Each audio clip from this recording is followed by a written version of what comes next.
मैं डॉक्टर दीपक भारद्वाज हूँ, एडवोकेट हूँ और बार का पूर्व सचिव रहा हूँ। और एक बहुचर्चित मामला जो है वो विजयनगर कॉलोनी रोहतक में हुआ था। शेख नाम के एक लड़के को गिरफ्तार किया गया था, जो जिस दिन से गिरफ्तार हुआ उसी दिन से वो भी कस्टडी में है। एनजीओ को भी पता चली इस विषय में कि वो बच्चा उस समय पराडा होटल में ही मौजूद था और उसको इम्प्लीकेट करने के लिए एक पूरी स्टोरी शुरुआत में जो रची गई,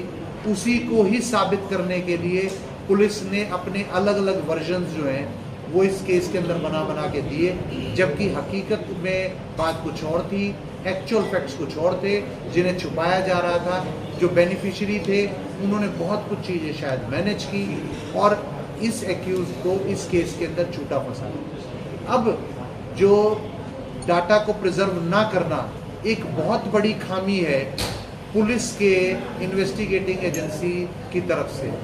जो कि बहुत सारे केसेस में अगर कभी होती भी है तो उससे जो है इस तरीके से सामने नहीं आ पाती। लेकिन इस केस के अंदर जो इन्वेस्टिगेटिंग एजेंसीज को डायरेक्शन दी गई कोर्ट के माध्यम से कि आप इस डाटा की फला पूरी चीज़ें को प्रिजर्व करेंगे और at the time of evidence जो है वो प्रोड्यूस करवाएंगे, तो वो चीज़ में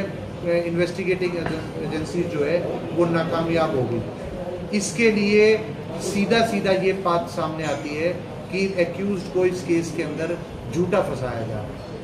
और ये बात since beginning, since first date जो है वो मुलजिम कहता आ रहा था, जब उसने खुद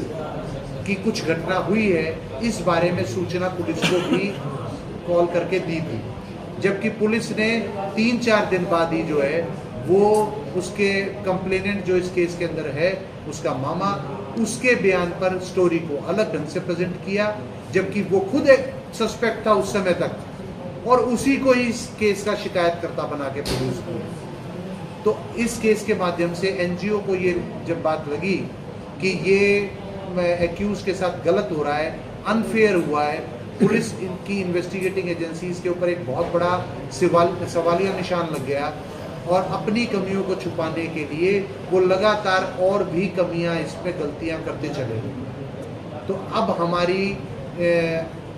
कोर्ट से भी इस विषय में ये मांग है कि हमने उन पे कुछ ऐसे पॉइंट्स लिखे